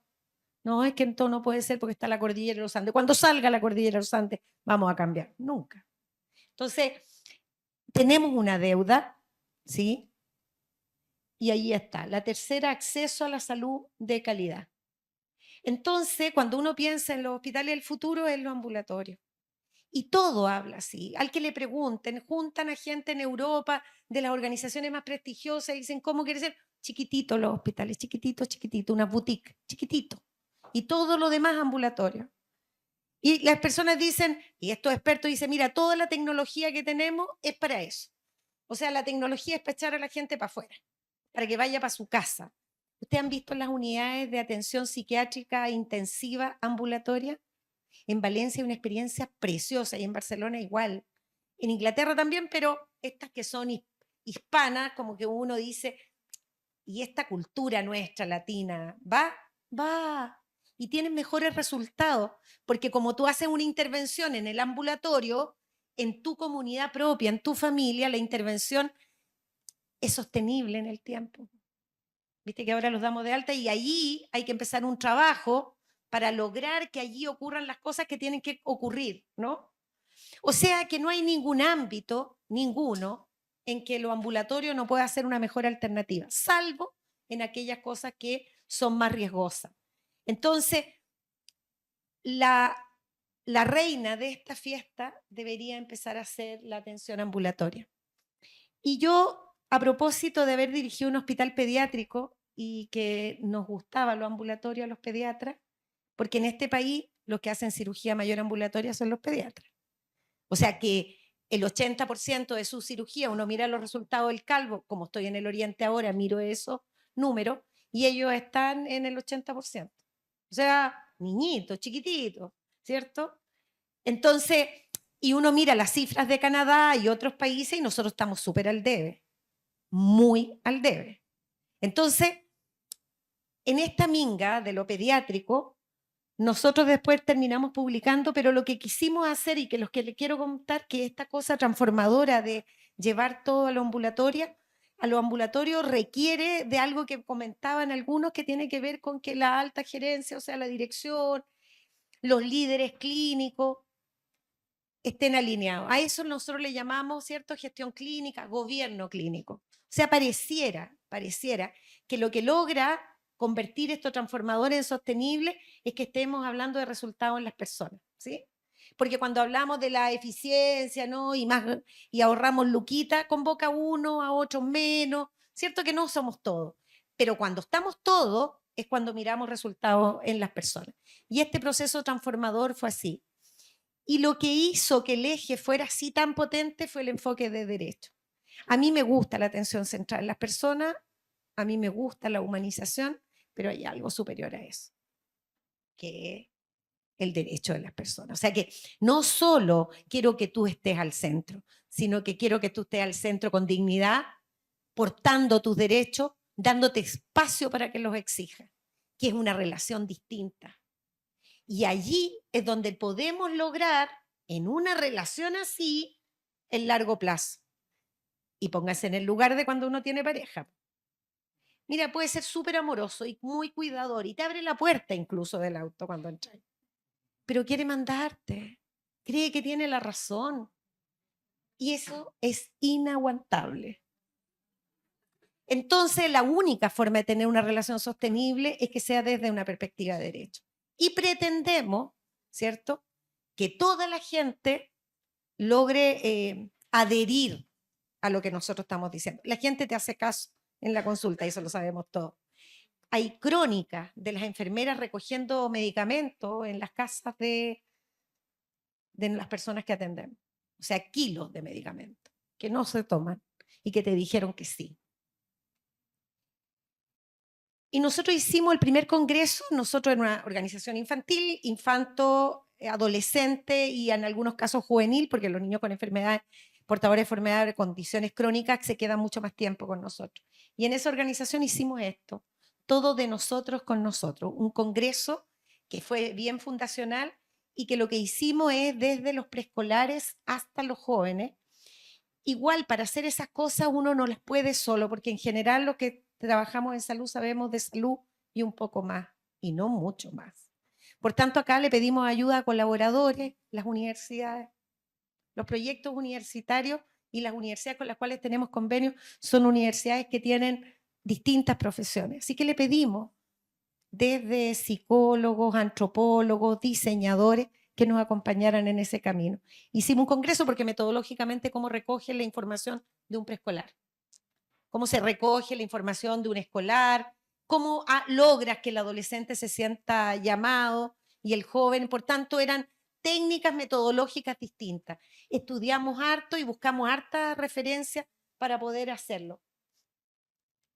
Y lo hicimos y salieron cosas como esta. Yo me voy a poner acá para ir leyendo algunas. Las más obvias es que los hospitales fueran de colores, fueran humanizados en términos de la imagen, ¿no? también nos dijeron que en el nombre de las cosas tuvieran sentido. Vamos al médico quirúrgico. ¿Qué es eso? ¿Sí? Pero además nos dijeron de que a veces ellos tenían pruebas y tenían horas. O sea, como nosotros nos da lo mismo, entonces a primera hora nos da lo mismo con los niños y adolescentes. Imagínense con los adultos que es perder la pega. Po. Y entonces los citamos, ¿cierto? En horarios prime para los estudios, ¿no? Nosotros hacemos, por ejemplo, las salas de espera, ¿cierto? Son salas de espera. Yo siempre veo las salas de espera y yo digo, los adultos mayores que andan con sus cosas, ¿cierto? Con bastones o que vienen acompañados y les ponemos estas típicas salas de espera como de micro, ¿sí? Como de micro, mirando la tele. Yo he visto intervenciones bien fáciles que las hacen como redondas y mirándose y eso hace que conversen y ahí se genera algo precioso en la atención ambulatoria, ¿cierto? Bueno, pero acá ellos nos dijeron cosas como música, o sea que nos empezaron a decir que el horario no era el que era, ¿sí? Que requerían otras condiciones que por qué no teníamos una biblioteca y así por mientras esperaban un procedimiento podían ir a estudiar o avanzar en cosas. Bueno, y entonces nos dieron 3, porque como la mirada es paternalista, que es lo que nos imaginábamos nosotros, que era solo pintar de colores. Niños, colores. Y no, po. No les quise poner la frase en atención hospitalaria, porque en hospitalaria decían que querían que fueran sus compañeros de curso a verlo. No, solo la mamá y el papá. Su compañera de curso. Los niños a los 14 años pololean. Querían que sus pololas fueran, o sus pololos. O sea que hay un montón de necesidades de las personas que nosotros no alcanzamos a ver, aunque creemos que lo sabemos todo. Yo sé todo de mis pacientes. Mentira. Entonces eso nos permitió armar esto que es nuestro plan maestro, ¿cierto? Nuestro balance. Y lo que nos motivaba es proteger los derechos de los niños. Y acá empezaron a aparecer proyectos que tenían que ver, proyecto Voy y Vuelvo. Eso significaba cómo hacemos que la atención de los niños fuera lo más rápido posible para que volvieran al colegio. Voy y vuelvo, rápido. Entonces, acto único, porque eso hacía que esa vez y chao, y no vuelven y se descarta y en fin, ¿no? Entonces, cambiamos el proceso de atención en función de el menor tiempo posible y los horarios, ¿sí? El horario prime de la mañana es horario prime para el colegio, la tarde.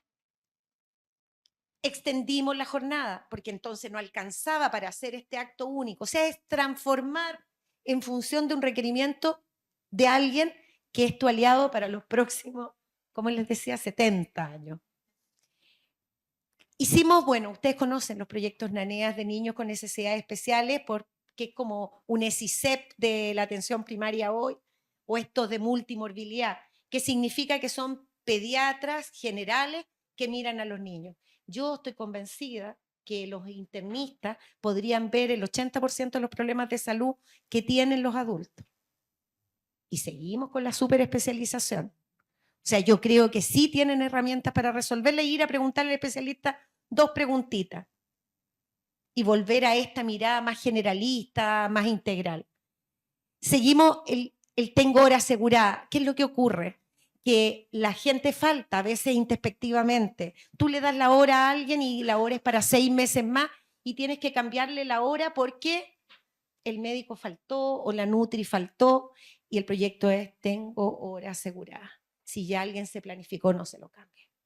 Y eso significa tener planes por cada una de las especialidades de los equipos de trabajo, el plan B para que cada vez que llegue un niño que le aseguramos la hora, tenga una hora.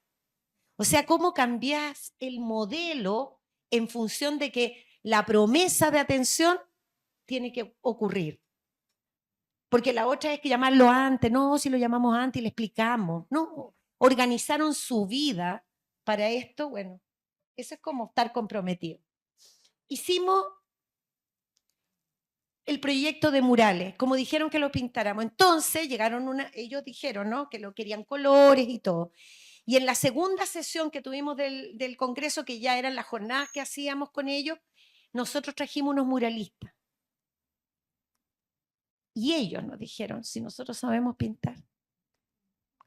Así, 2 cachetadas.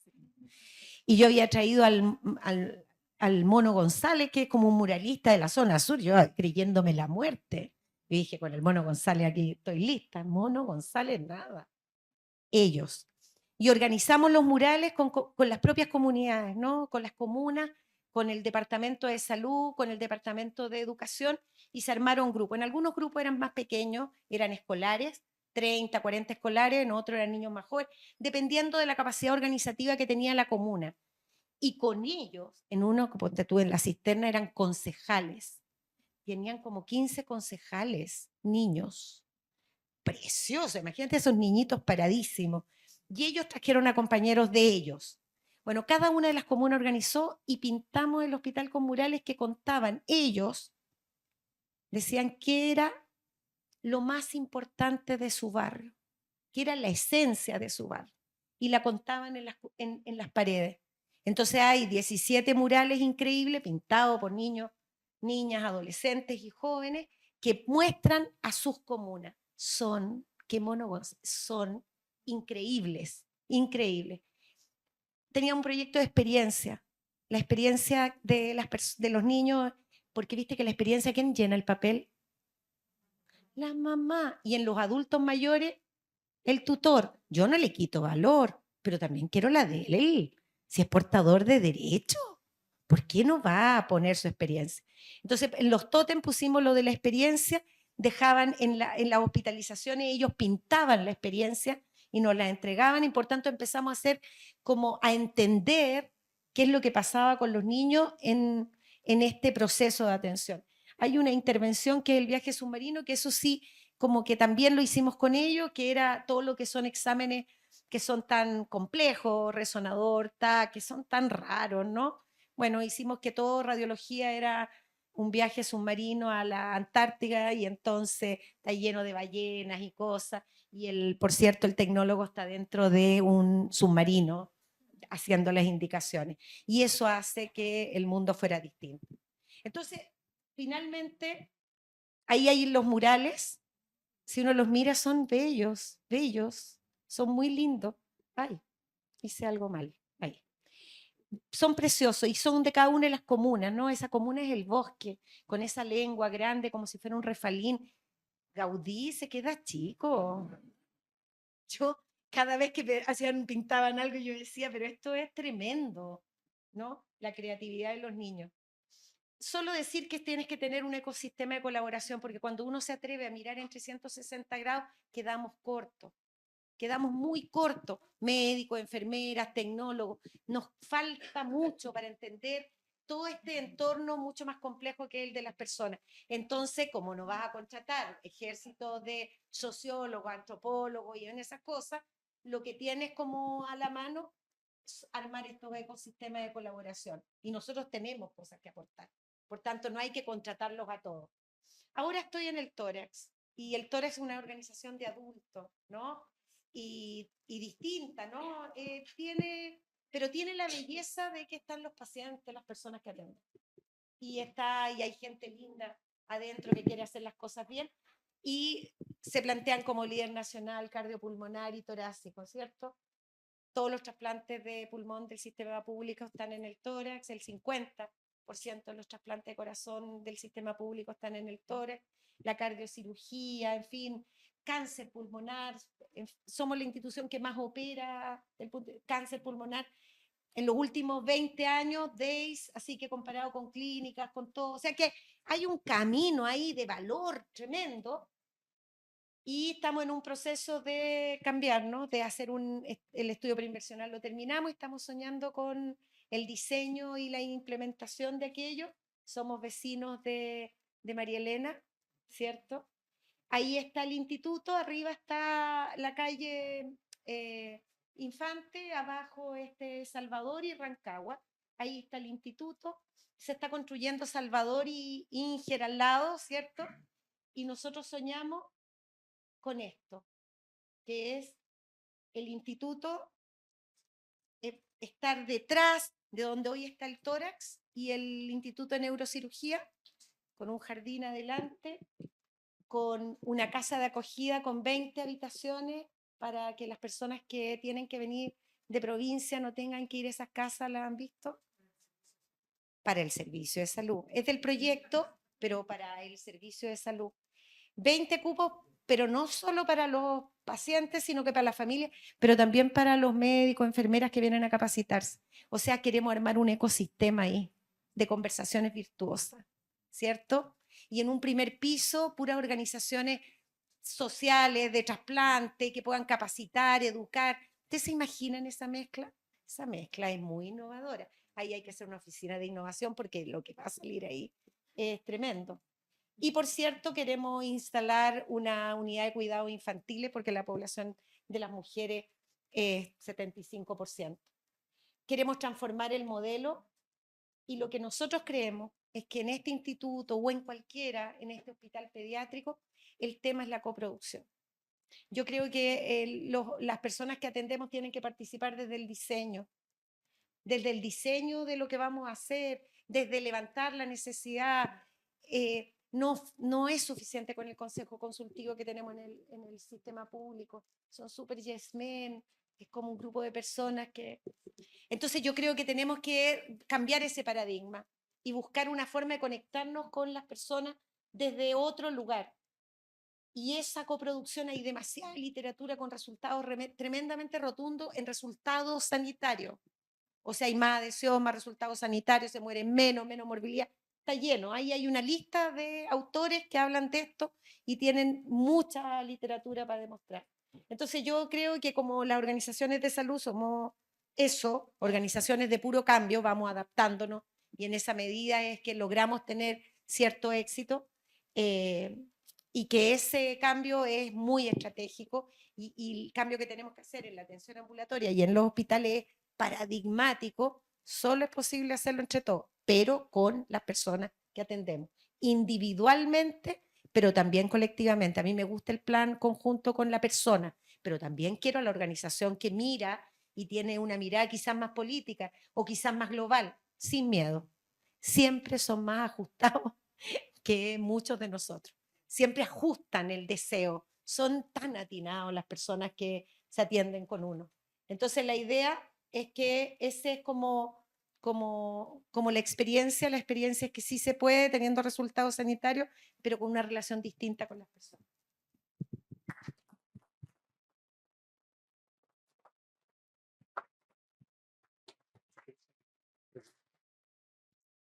Preguntas, las últimas preguntas de la noche. De la noche. De aquí al desayuno. ¿Alguna pregunta? No. Muchas gracias, doctora. Un aplauso.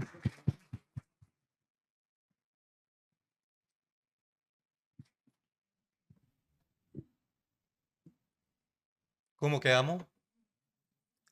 ¿Estamos bien o no? Porque sorpresa hay otro módulo. Oye, nada, yo le voy a dar un par de palabras solamente. Partir por agradecer. Creo que esta jornada superó todas las expectativas que teníamos, de verdad. Fue algo que se gestó con el doctor Valdés aquí hace un par de años que pensamos, cuando uno hace clases y en el magíster y hay un par de alumnos por ahí, un número par, como 80 más o menos. Uno ve que se repiten los problemas. Y a todos nos pasa que los hospitales y clínicas de otros países incluso se repiten los problemas. Entonces uno piensa cómo es posible que no se invente una rueda y que uno pueda como importar esa rueda. Y en esas conversaciones, agradeciendo a Pablo, a Berndover Power, también nos ayuda a ponerle de pronto un poco de aterrizaje a estas ideas locas que a veces salen. Oye, ¿por qué no hacemos una jornada de cómo lo han hecho otros para copiarle? Y ojalá que esto siga creciendo. Creo que el éxito de hoy nos da ese espacio para hacer cosas. Estaba viendo los resultados de la encuesta que, por favor, el QR, hagan el QR. Y dicen, oye, ¿por qué no hacemos algo como más seguido? Y quizás no una jornada de todo el día que es un poco pesado, algo más cortito, quizás los viernes de la innovación. Están saliendo ideas, ¿ah? Y eso es porque hay ganas de hacer las cosas diferentes y yo creo que nos entusiasmamos, nos inspiramos y como que salimos con una, no sé, una chispita nueva de ver que alguien hizo algo distinto y que se puede. Ajá. La directora del Salvador haciendo seguimiento de GRD con planillas Excel. Extraordinario. ¿Ah? Las guías clínicas, lo que vimos en urgencia. O sea, esto está muy bueno. Así que en la medida que la generosidad lo permita y digamos, todo esto, eh, acuerdos de confidencialidad, etcétera, ojalá que podamos compartir, ojalá que podamos publicar los PDF de las cosas, las planillas Excel, compartirlas entre nosotros y acelerar la innovación, porque el paciente y todos somos pacientes. Esto es una lata. Uno como paciente se va a atender y es horrible, es incómodo, es poco humano a veces. Imagínense que ahí la doctora hablaba de la humanización que abre a los familiares en la UCI. Y en todas las clínicas y muchos de los proyectos del magíster se habla de la humanización en UCI. Uno dice, chuta. O sea, es como raro, ¿no? Hablar de humanizar la salud. Yo creo que es algo que se ha tocado el tema, pero la salud es lo más humana que hay. Estamos en intimidad, estamos vulnerables. ¿M? Se acerca de pronto la hora, ajá, y no dejan entrar a mi familia. Es súper absurdo. Muchas de las presentaciones de hoy día rescato un punto para no darles la lata, romper paradigmas. ¿Ah? ¿Cómo se rompe un paradigma? ¿Cuál es la receta para romper un paradigma? ¿Ah? Esto no se puede. Es que nadie lo ha hecho. Ah, sí, es que han pasado varios y nadie lo ha logrado. Así que no se puede. Yo creo que ahí estamos llamados, lo que nos animamos quizás a venir a jornadas como esta, a, a negarse, digamos, y entender que nada es imposible, como decía Nicolás Massú, ni una cosa. ¿Ah? Así que agradecer a la Universidad de los Andes que nos prestó el aula y a Clínica de la Universidad de los Andes que nos ayudó también en la organización con su departamento de extensión. Y por supuesto a Clínicas de Chile que auspició todo esto. Y los coffee, ¿cómo están? Tan buenos, ¿no? Demasiado cruelmente deliciosos. Y agradecerles a ustedes por el ánimo, por quedarse hasta tarde. Creo que valió la pena y nos veremos 2025, espero. Muchas gracias y un aplauso para ustedes.